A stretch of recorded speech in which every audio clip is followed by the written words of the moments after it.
What is up, everybody? My name is Millinosch. Welcome to another how-to video, this time to get Reaver Shark. Guys, the best pre-hard mode pickaxe that you can imagine, and I'm going to show you how to get it right now.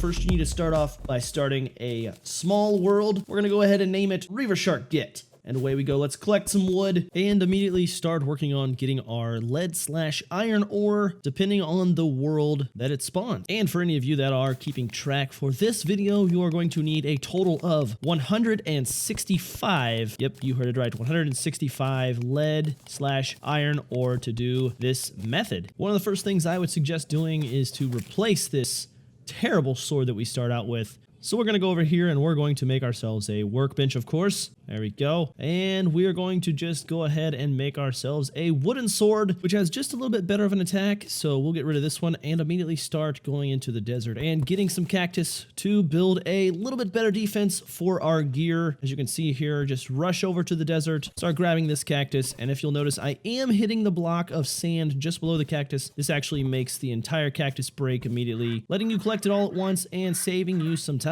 Of course, you need to be careful along your path because you can run into some very deadly enemies that can have some devastating effects.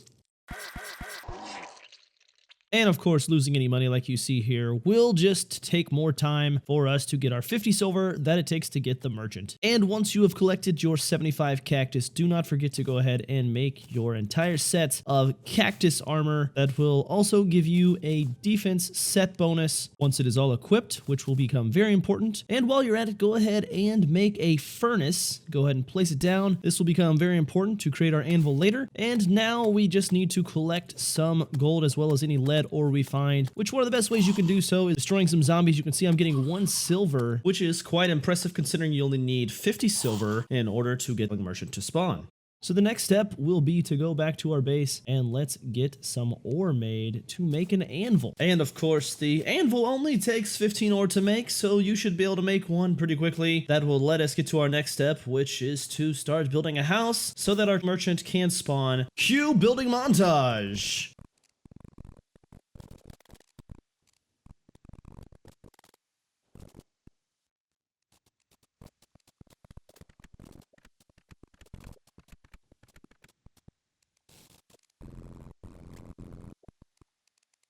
All right, now with our building done, the next step is just to simply go mining until a couple things happen. One, you'll notice that the merchant, named Isaac this time, has arrived, so that'll allow us to get our amazing bug net.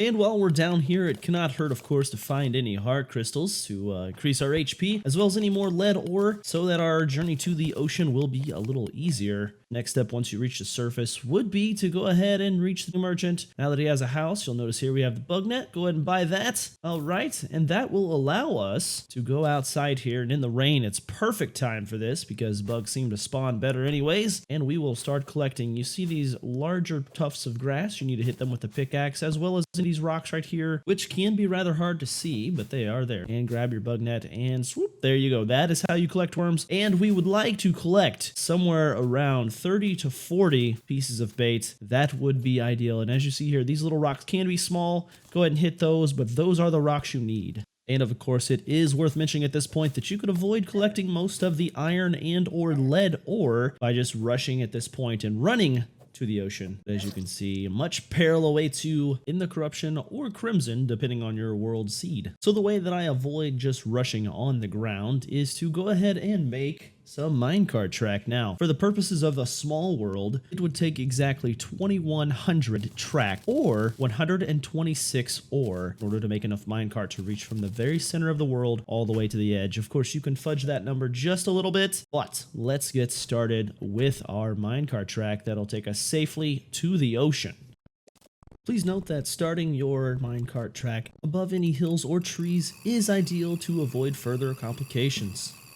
And of course, that is not to say you will not reach some sort of opposition along your way, which is why we went ahead and made our cactus armor and our swords. So we had a little bit of defense, but here we are safely at the edge. You see the background there that indicates this is an ocean, and we will go ahead and start building us a structure to fish. It is worth noting at this point that if this is your first trip to the ocean, that the angler should be floating in the water, which you can click on, and he will relocate himself to your town as long as you have a structure built for him. This process could take a while, or like in my case here, you see that we received the Reaver Shark very early on and did not need all that bait after all. Ladies and gentlemen, my name is Millinosch. Thank you so much for watching this tutorial. If you like what you see, please hit that like and subscribe button. And from Millinosch, we will see you next time.